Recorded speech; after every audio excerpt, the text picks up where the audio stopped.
Okay, gentlemen, Bruchim Habayim, thank you so much for joining us tonight. This beautiful parasha that we're going to learn, Parashat Tazria-Metzora.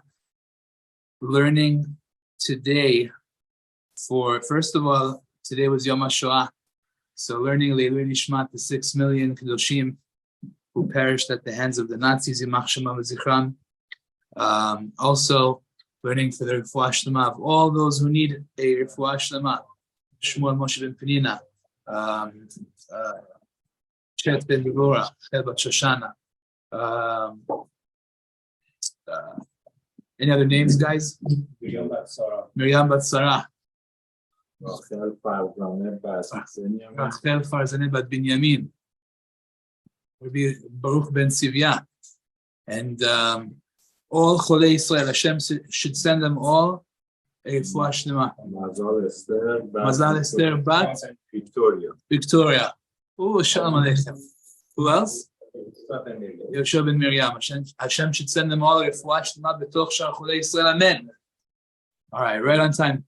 Dig in, b'chavod. Baruch atah Adonai Eloheinu melech haolam she'akol niya b'dvaro.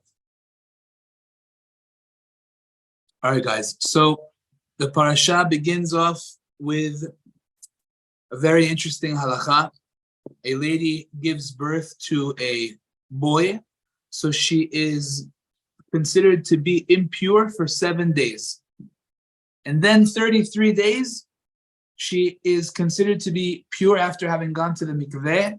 So let's say after day number 7, she goes to the mikveh. Even if she continues to bleed, on a Torah level, the halacha is that she's considered to be pure, and she could be with her husband. As a matter of fact, the Gemara says that's why a Brit Milah, it says over here in the parasha, is on the 8th day. Why on the 8th day? Because, says the Gemara, imagine the whole place is all happy celebrating together for the Brit Milah, and the husband and wife can't be together and they're sad. So therefore Hashem said, if you do it on the 8th day, they could be together.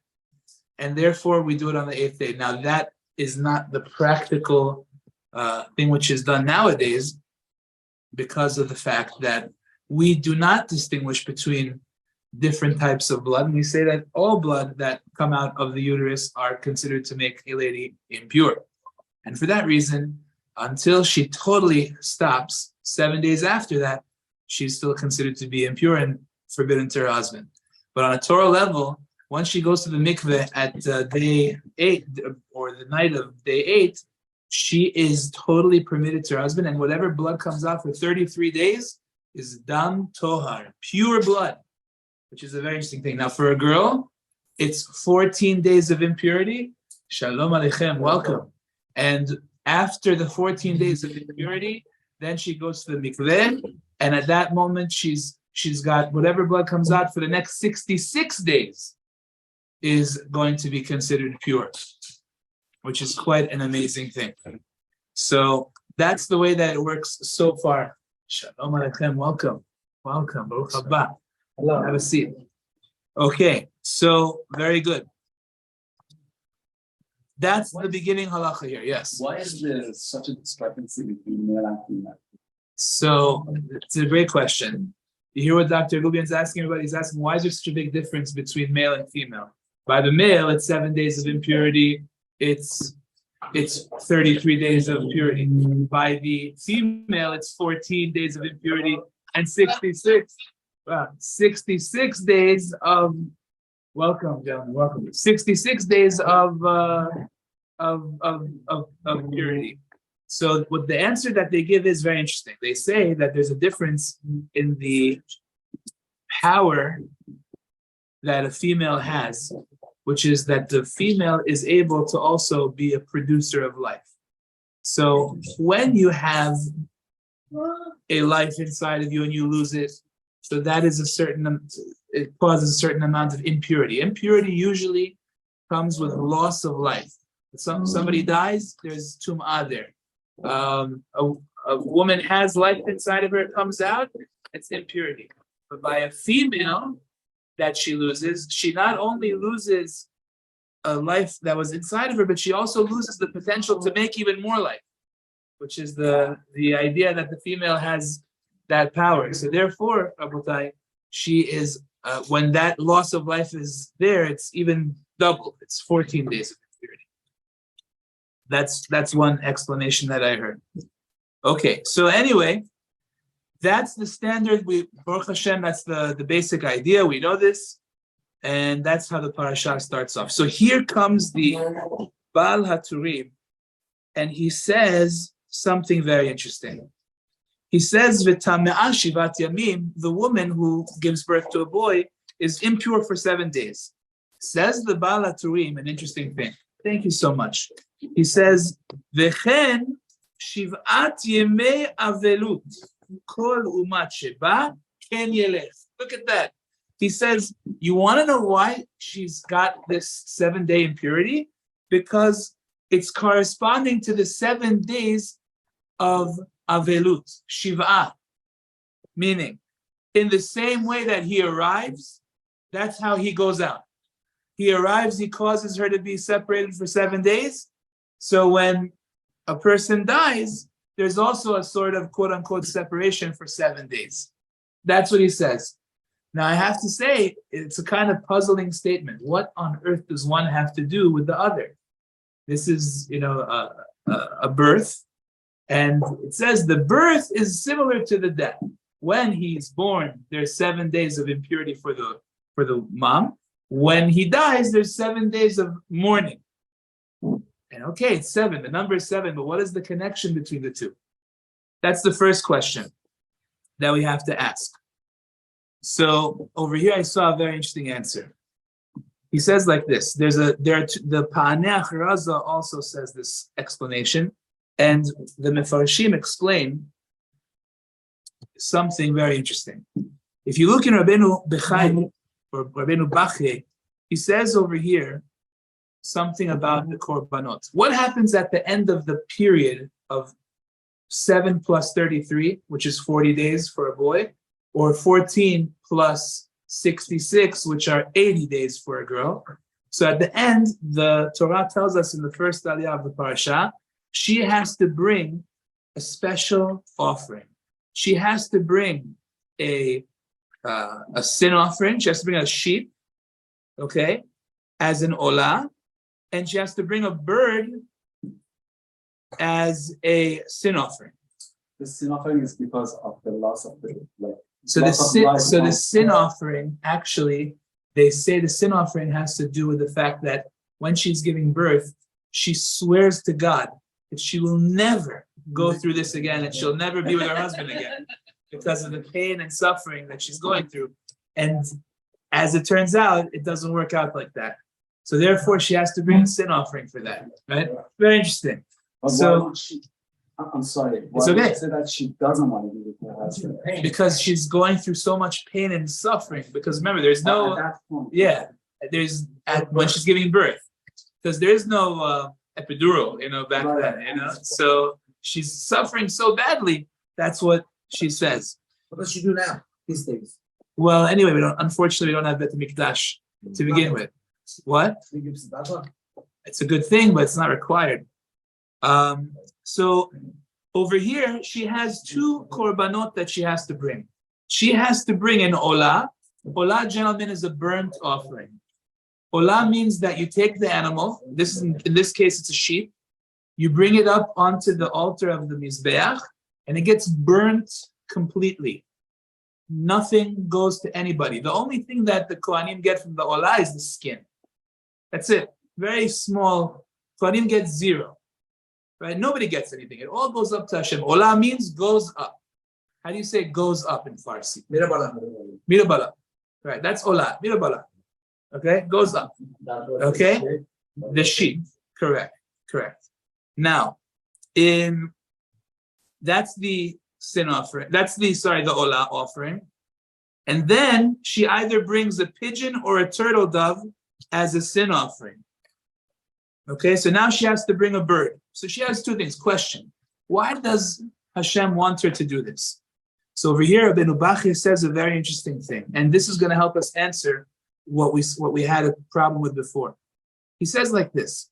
He says, you have to understand that Hashem never wanted women to go through childbirth like this.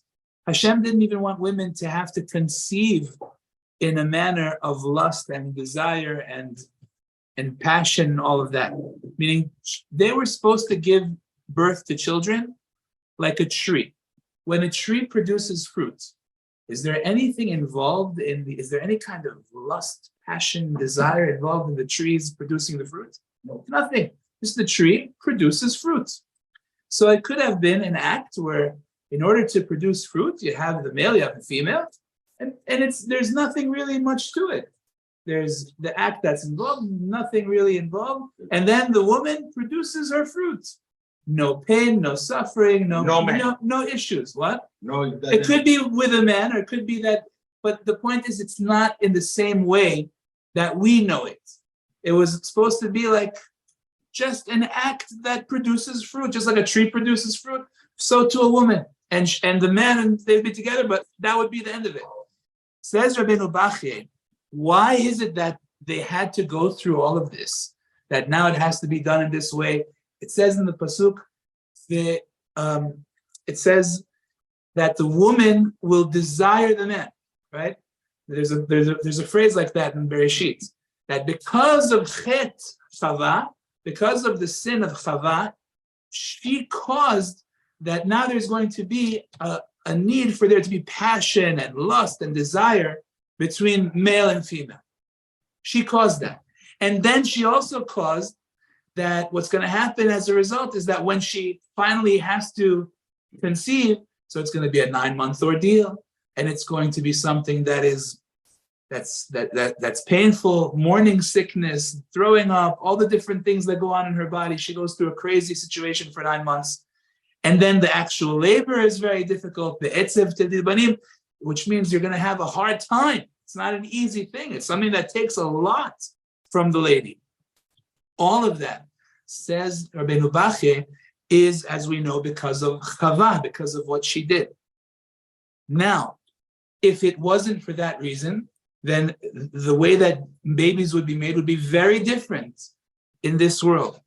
So it turns out that she is responsible for the fact that a woman goes through the process of what we call nida. Menstruation is because of Chava, because of what happened with Chava.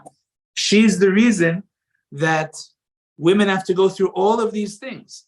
Now, says Rabbeinu Bachye, the korban that the woman who gave birth brings comes to atone for the chet of Chava. Why does somebody bring an olah? Anybody know? When does somebody bring a sacrifice that goes totally up to Hashem? Mirabala. Right? When does that happen? A person brings an olah, guys, for one reason. Bad thoughts. Bad thoughts. Olah comes for bad thoughts. When somebody has a bad thought, so that's when they bring a korban olah. So over here, who had the bad thought? Chava initially had the thought, let me eat from this fruit. She was the one who initially had that thought. So this woman has to bring a sheep as an olah to atone for the sin of who? Of Chava. Okay, that's number one. When the wife cursed her husband, she said, curse Chava, not us.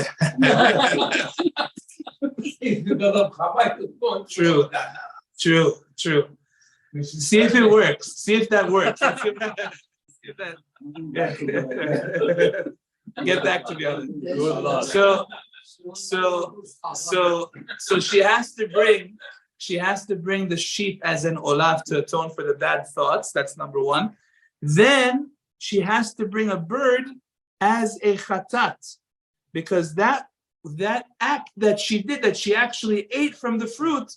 Now you need to atone for the deed, the act that she did, which she actually took the fruit and ate it. So the chatat, the bird offering that this woman has to bring, is because of the chet of Chava, of what she did. So it turns out, what? That's done on 40th day. 40th day for a boy, 80th day for a girl. Now it turns Sacrifice is 80th. 40th day if it was a boy, the sacrifices, 80th day if it's a girl. Correct. So it turns out that death in general, the whole idea about death is because of the chet of Adam and Chava, that they ate from the fruit. So in other words, what's going on over here is like this. The idea that a woman becomes an Ida comes from Chava and comes from Adam. The idea that people die and you have to sit Shiva on them comes from Adam and comes from Chava, right? So she brought all of this into the world. She brought death to the world. And she's the reason why when a woman gives birth, now there's impurity over here. Because it didn't have to be like this. It wasn't supposed to be that there's any impurity. It could be like a tree that gives you fruit. You take it, there's no impurity. Why is there impurity? Because of that chet. So says the Tur. Now we can go back full circle. And we can say, the whole reason the Tur is saying that what? That she's 7 days of impurity is connected to the 7 days of Shiva. What's he mean now? Because the whole reason to begin with that we have any of these things because of Chava. So she did this sin. She brought us the 7 days of impurity, right? Because it wasn't supposed to be that these creatures would procreate like this. So she brought us when they do, it's because of her, what she did. And she also brought us the 7 days of Shiva because she brought death to the world. That's how they explain the comment of the Tur. You guys followed or no? Yeah. Clear? So again, you see one line brought down from the Tur, but it's hard to understand what's the connection. So now we understand the connection. It all has to do with the idea that Chava was the source of all of this. By the way, that's the reason why on Friday morning there's a special mitzvah for a lady to bake chalot. Because man was considered to be like a dough. Hashem took man from the ground, it was dirt, and kind of molded him, mixed him, kneaded him, made him into like a form of a dough. Wow. And eventually kind of formed him, shaped him, and made him into Adam. She messed him up. So she killed the first dough of the world. So therefore, Hashem says on Friday before Shabbat, which they were created, Adam and Chava were created on Friday. So do the mitzvah of challah, fix the dough, and you are making a tikkun for chet Chava and Adam. You understand? It's a very holy thing when a woman bakes chalot on Friday morning. How about Thursday night, Jimmy? So Thursday night is good. It's a mitzvah. It's a big mitzvah. But Friday morning is special. It's very special. Or Friday at any point, to be honest. Okay, very good. Says the Ben Ish Chai, I'll show you that this is really what's going on in these psukim over here. How so? Because it says that once she does this, when she brings her korban, the Torah says in the parasha, "V'tahara mimekor dameha." The words are, she will be pure from the source of her blood. Says the Ben Ish Chai, what does that mean? She will be pure from the source of her blood. The Torah is saying words, but you have to understand, what does it mean? Says the Ben Ish Chai, I'll tell you what it means. This is the Ben Ish Chai in the Derashot. He says, Yadua, the Beisha, it says it's known that by a woman, nithava badam hatame, the reason that she has the impure blood, it's mikoach zohamat hanachash. It's from the strength of the impurity of the nachash, me'avon etz hadat, from the sin of eating the etz hadat. That's the source of why she has bleeding in the first place. Says the Ben Ish Chai, nimtza, makor shel adamim shela. It turns out that the root, the source of her blood, is mizoamat hanachash, is from the filth of the snake. Uba kapara zu, with this atonement, nitheret madrega achat mi madregot hazoama sheyesh ba. She gets one level of atonement from the filth of the nachash that was put into her. Yes, that there is such a thing. But one level of that filth is removed when she brings these korbanot. So the Ben Ish Chai also agrees that that's what's going on in this action of the korban that she brings. She is bringing korbanot. Why? To fix chet Adam Rishon. And it makes sense if you think about it, because Adam Rishon was created. She just created another man. So she's like Hashem in a sense. So it has to be done in a way that you fix it. You fix what happened, what was done wrong the first time around. Clear, everybody? L'chaim? Very good. Cheers. Very good. Fine. Excellent. So what you see, Rabotai, is that there's a lot going on in the spiritual world when a couple produces a child. There's a lot that the eye does not see. And the Orach Chaim HaKadosh over here in the Parashat tells us, for that reason, that it's very important for the couple to do whatever they can, whatever is in their power, to make it that the nefesh, that the soul that's being brought down into this world, should be a soul from the side of Kedusha and not from the opposite, God forbid. In other words, what we see from what's going on over here is if we are involved in fixing the sin of Adam and Chava, so we have to try and do as best as we can to bring down more purity into the world. And the Orach Chaim HaKadosh goes on to explain that when a couple is together, if they have pure thoughts, if they try and think of good things, positive things, love for one another, so that brings down a neshama that's pure and holy. And if, God forbid, they're thinking the wrong things, which there could be a lot of different wrong things to think about, so then it brings down a neshama that is the opposite. So over here, we see that there's a lot of power that HaKadosh Baruch Hu gives the couple when they are together. Now you should know, the Ben Ish Chai says a very important thought. What happens if you have a couple that, for whatever reason, at this moment, from now on, they're not having children anymore, right? They're just not. Maybe they're older. Maybe she's pregnant, right? Baruch Hashem. And you can't get pregnant twice. Says the Ben Ish Chai a beautiful chidush. He says you should know, every single time that a husband and wife are together, says you should know a child is created. It's not necessarily a physical child, but it's a spiritual child. And it's a neshama that is created in Shamayim. It's a malach that gets created in Shamayim. And that malach stands there for you and is a zechut for you forever and forever. So you create spiritual children whenever you're together. So it's a very powerful thing, even in the event that you may not even be in the childbearing years anymore. But being together, and you are still creating tremendous things in Shamayim. It's a very holy thing.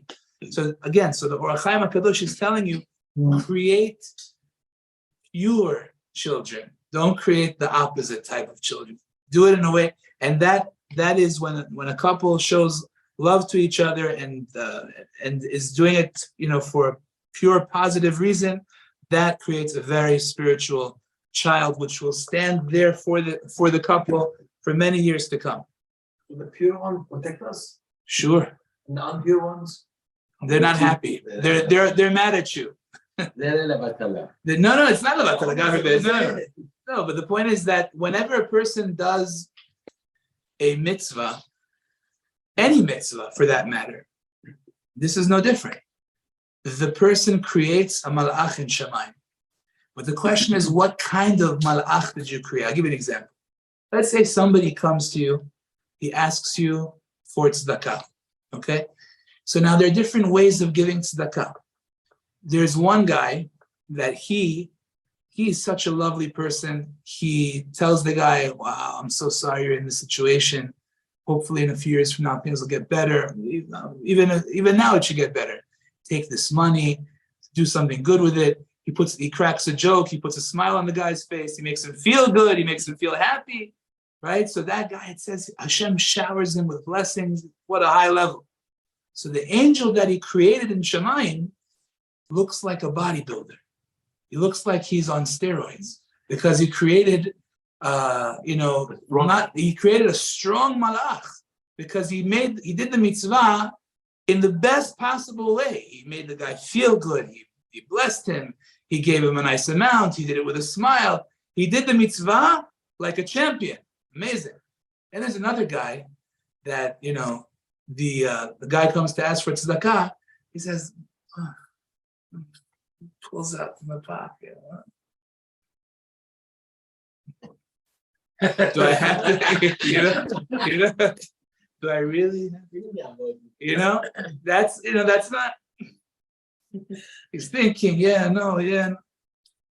Okay, you know, that guy, his malach, you know, this big, right? It's there, he did it, but his malach is not, you know, why? Because he didn't do it the way it's supposed to be done. But let's say somebody, you want to give Riyad Rechava, you want to give him the chiyuv, Yeah.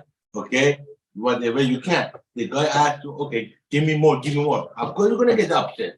So which malach you making? Okay, it's a different story. I'm just giving you as an example. Whenever you do a mitzvah, it does. I'm giving you a concept of every mitzvah. There are levels of how you do it, right? So if you do it on the highest level, the malach you create is very strong. You do it on a lower level, it's there, but it's not as strong. What I do in a high level, the guy doesn't let you feel good. Okay, I'm just explaining a concept. It doesn't, yeah. In the same way, by the way, it's the opposite. Let's say somebody does an avera. Somebody does a very bad sin, right? So he does it, but is he doing it? He's saying, yes, this is the best, right? Is he doing it like with full, so then the malach that he creates is very powerful against him. He's going to knock him down and it goes to Olam Haba. But if he's like guilty, he feels like, oh man, what am I doing? This is wrong. So then the negative angel is weaker because he has a guilty feeling about it. So that's how it works. So the same thing when a husband and wife are together, it's a very big mitzvah. If they have in mind pure things, they create spiritual children, says the Ben Ish Chai. A very powerful thing that we need to be aware of. And the Or HaChaim HaKadosh says that over here in the Parashat, that the pure thoughts that a person has brings down a pure neshama. And we find this, by the way, that the thoughts that a person thinks have an effect on the child, that we see from Yaakov Avinu with the sticks, if you guys remember. Right? Yaakov Avinu with the sheep, that he was able to get the sheep of Lavan that were all white to end up having speckles and spots and dots and all kinds of things by having them mate in front of these sticks that were peeled. That some were, you had white, you had brown, you had all these different spots on the stick. So they see that when they were mating, it had an effect on the babies that they produced, which is an amazing thing as well. So that over here is brought down in the Parashat. Now, I want to just focus on the mitzvah of Brit Milah for a minute. You know, Brit Milah is something that it says that because we accepted it with love, when Avraham Avinu had Yitzchak, he made a huge party.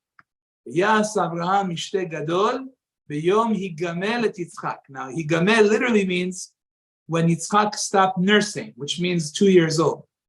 But Tosfot in Masechet Shabbat says Higamel is a combination of Hey Gimel, which means Hey is 5, Gimel is 3. What's 5 and 3? 8. Mal. On the 8th day, did Milah. He did Brit Milah.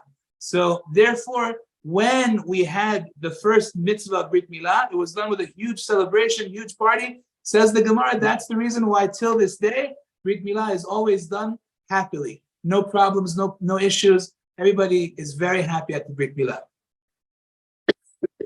Says the pasuk over here, we have this Mishnah, we have this mitzvah rather.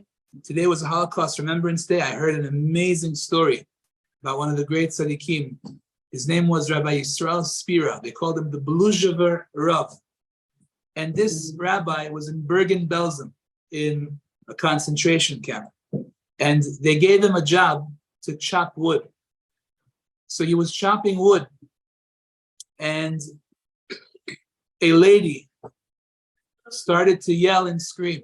You know, she saw, unfortunately, everybody was at the concentration camps dying. They were taking them to crematoriums. They smelt it. She was already at a point where she screamed out loud, "Dear Jews, somebody please have mercy on me. Give me a knife. Give me a knife." And people heard her, and they figured she probably wants to take her own life. A young lady. She probably wanted to end her life. So the Beluzhever Rav was there, Rabbi Yisrael Spira. And she came to him and she saw he's chopping wood. She figured, an axe, very good. he said, I know what you want to do, and I want you to know this is asur. You're not allowed to do that. And a German saw that there was a little bit of a commotion, a Nazi officer, and he said to the rabbi, what does she want? He said, she wants a knife, but I told her she can't do that. It's forbidden. So the German said, oh, she wants a knife? It sounds like an entertaining thing. He takes out a knife from his pocket, hands it to her. She takes the knife. She runs over to a blanket. She opens up the blanket, and in there is a baby. She takes the knife. Baruch atah Hashem Elokeinu melech haolam asher kiddushanu b'mitzvot ala milah. Boom! Does Brit Milah at the camp right there. And then she hands him back the knife. She said, I know I'm not coming out of this place alive, and I know my son is not going to survive this place. But at least when he goes back to Hashem, he's going back a Jew. Full-fledged Jew. With what? Yes. First one who ever did that was Tzipora, right? She did it for her son. So you see that they were Mosrim Nefesh. People really were Moser Nefesh. They did whatever they could to do Brit Milah. They never played games with that. She became Jewish. She became Jewish. She married Moshe. Most people didn't know. He knew that he had to do a Brit. He just didn't know what comes first. Take care of the hotel first or do the Brit first. But, okay, fine. So people were really Mosrim Nefesh for Brit Milah. But I want to just focus on a couple of things that we can all do at a Brit that are very powerful, and we should not miss the opportunity. Look at this. This is an amazing Midrash. The Midrash tells us the following. Look at this. It says, let me read it to you inside. This is Midrash Rabbi, Parashat Tet Aleph. It says the following. Amru Rabotenu, our rabbis taught us. Maaseh haya bimei Rabbi Shimon ben Chalafta, she'alach livrit milah v'sa'ad sham. There was an incident in the days of Rabbi Shimon ben Chalafta who went to a Brit Milah and he sat down to eat with them over there. Aviv shel tinok, hishka otan yain yashan ben shiv'a shanim. So the father at the Brit Milah gave everybody wine that was 7 years old. It was aged for 7 years. And everybody drank. Amar lahem, he said to them, Min hayayin hazeh ani me'ashen lesimchato shel bni. I will age some of this wine for my son's wedding. Meaning, I'm going to save this wine for my son's wedding. The same wine we're drinking today at his Brit, I'm going to give him at his wedding, Be'ezat Hashem. It's a beautiful thing, by the way. Yes. Yeah, it's a beautiful thing. You're not allowed to. I don't know. Yeah, I'd You said that. I said that? Yeah, we have another shoe. You said you're not allowed to. Really? Yeah, Gemara. You're learning Gemara. Wow. Okay. Amazing. But what I don't remember what I said. Okay, yeah, But it's okay. But what I wanted to tell you is I was at my brother-in-law, my wife's brother, when he was the Shabbat before his wedding. So the rabbi of their shul, he got up to speak at the, it's called the Ufruf. By the Ashkenazim, they call it the Ufruf, the Shabbat before the wedding.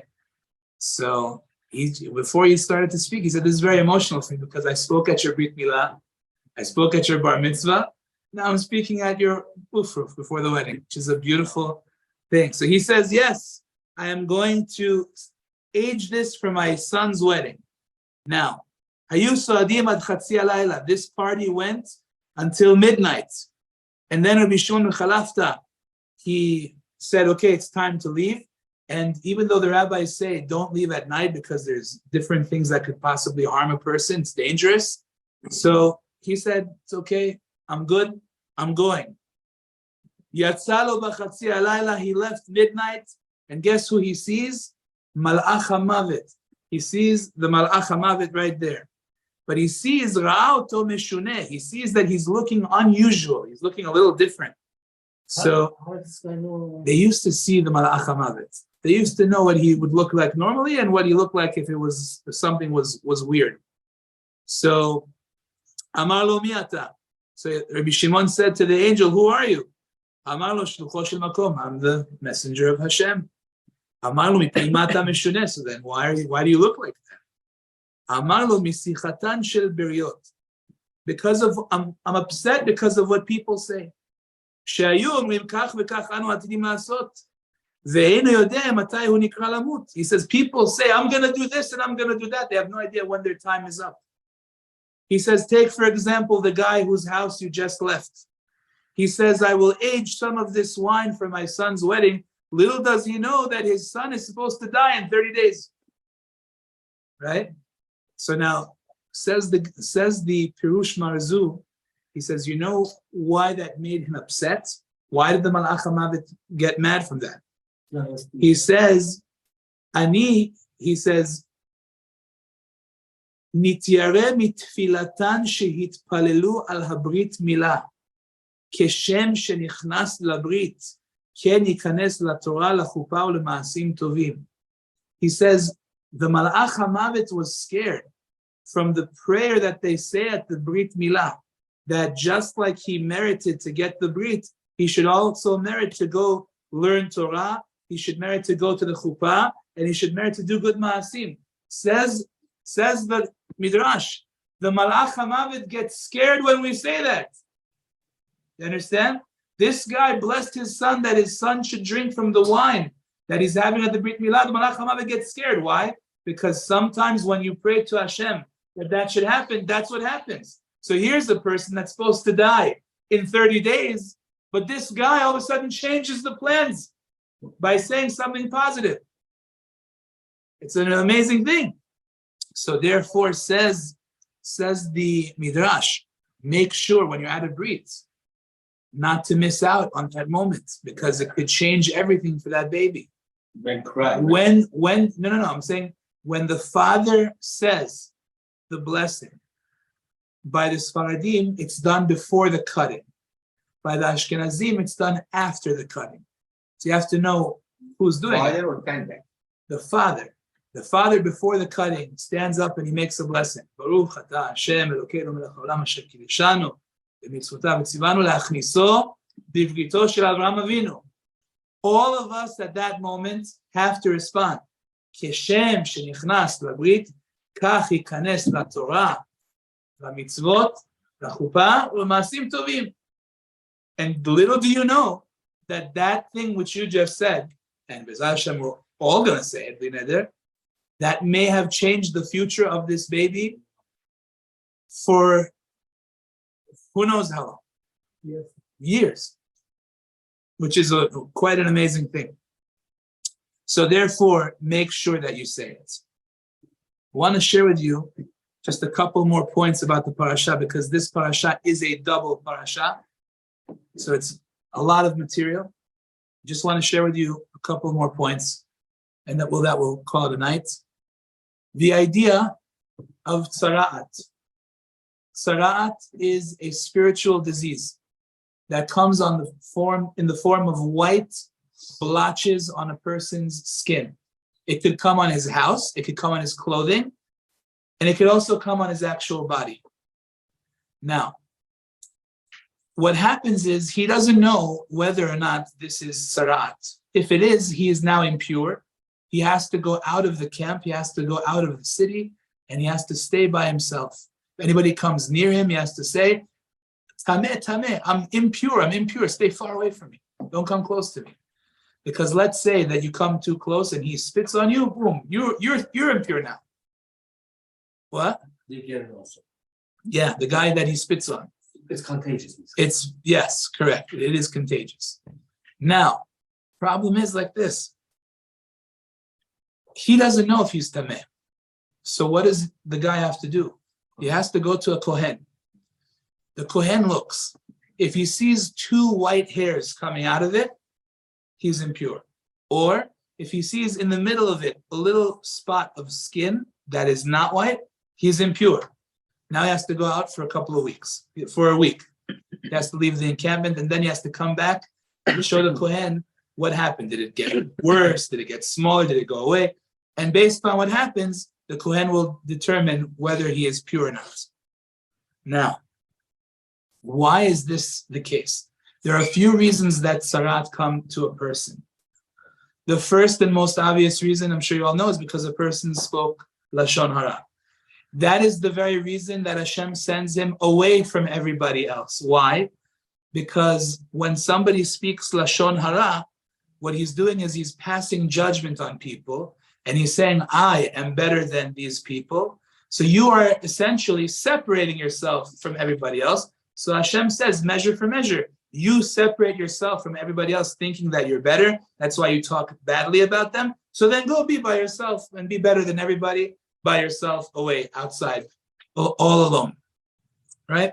Very important. There's another reason, though, why Lashon Hara comes. A few more reasons. One of them is for being cheap. Being cheap, stingy. How do you say cheap in Farsi? Fasid? What? Chasis.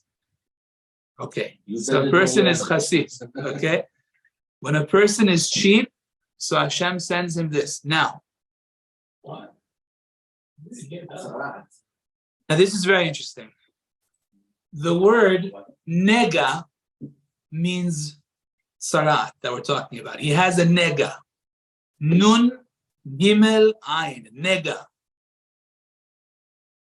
If you take the ayin, what does ayin mean?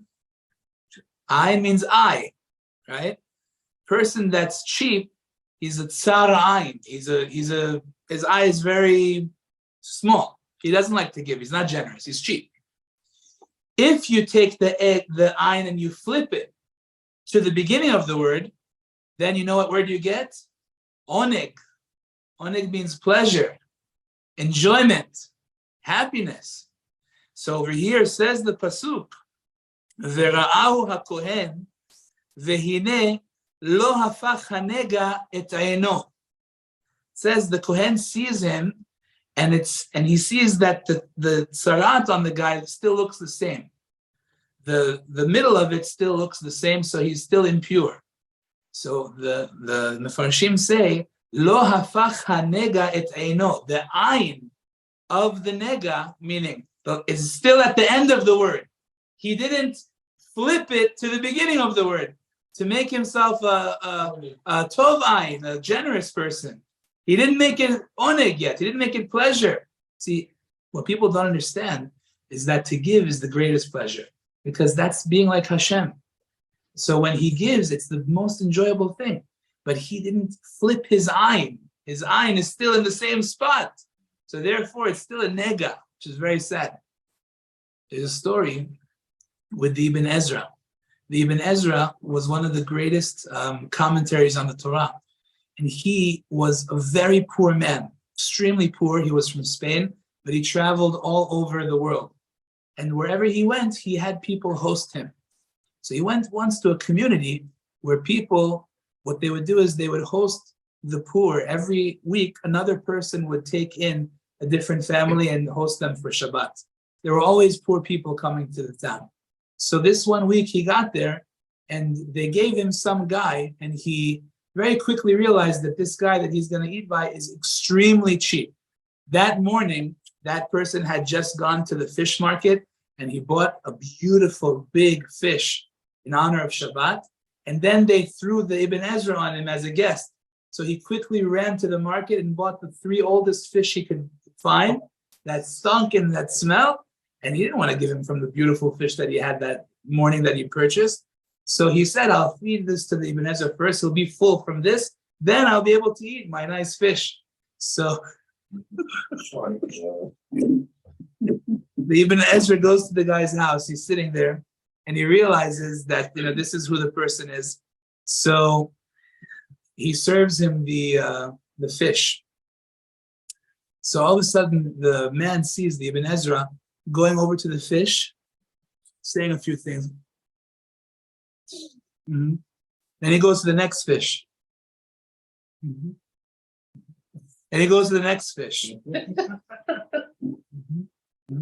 So the guy is getting nervous. He sees this rabbi. He says, maybe he's doing He says, what are you doing over there? You're doing sorcery, you're doing witchcraft, what are you doing? So he says, well, I always wanted to know about Kiryat Yam Suf, about the splitting of the sea.